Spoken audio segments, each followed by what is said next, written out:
Au début des années 2000, s'il fallait citer une référence absolue au poste d'attaquant en Afrique, ce n'était pas le nom des légendes comme Didier Drogba, Samuel Eto'o, Emmanuel Adebayor ou encore Frédéric Kanouté qui revenait sur la table, mais celui d'un attaquant létal, brutal, qui avait toute la panoplie du parfait finisseur.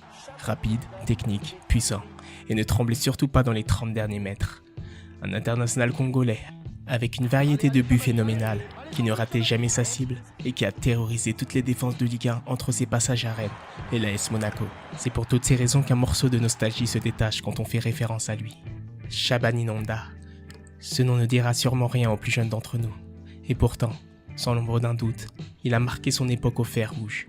De son ascension fulgurante, venue des confins d'une Afrique meurtrie, à cette tragique soirée d'août 2003 où sa destinée, sa carrière, allait basculer dans le néant.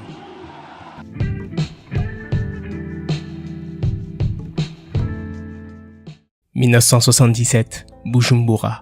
C'est au Burundi, pays d'Afrique de l'Est, que le jeune Shabani Nonda voit le jour. Mais ses racines, elles, sont congolaises. Dans les années 60, le Burundi a accueilli une importante vague de Congolais.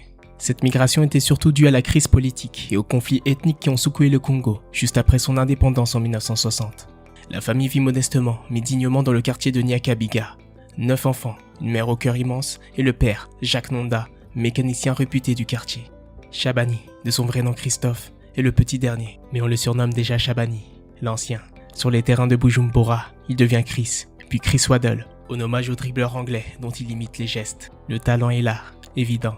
À 15 ans, alors que d'autres découvrent à peine la cour des grands, Shabani est déjà titulaire en 2e division burundaise, à l'Athletic Olympique de Bujumbura. Mais l'histoire, cruelle, va rattraper le destin de ce jeune homme. Le parcours de Shabani Nonda est né dans le chaos. En octobre 1993, le premier président démocratiquement élu, Melchior Ndadaye, est assassiné au cours d'un coup d'État.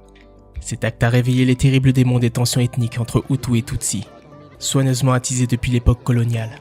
Le pays a plongé dans une guerre civile atroce, faisant plus de 300 000 morts. C'est dans ce contexte de violence extrême que le jeune Shabani, comme des milliers d'autres, n'a eu d'autre choix que de tout quitter et de prendre la route pour l'exil, pour survivre. La famille est séparée, une partie fuit vers le Congo. Shabani, lui, n'a que 16 ans. Il prend la route de l'exil avec un frère, direction la Tanzanie. La guerre, ça ne choisit pas ses victimes. J'étais un gamin, et la vie a pris une autre tournure. Shabani débarque donc en Tanzanie. Là-bas, la vie reprend un rythme différent, mais le football reste sa boussole dans les rues de Dar es Salaam. Très vite, il est repéré par le club des Young Africans, l'un des plus prestigieux du pays. Dès sa première saison, il remporte la coupe Kagame Interclub, et un an plus tard, en 1994, la coupe de Tanzanie.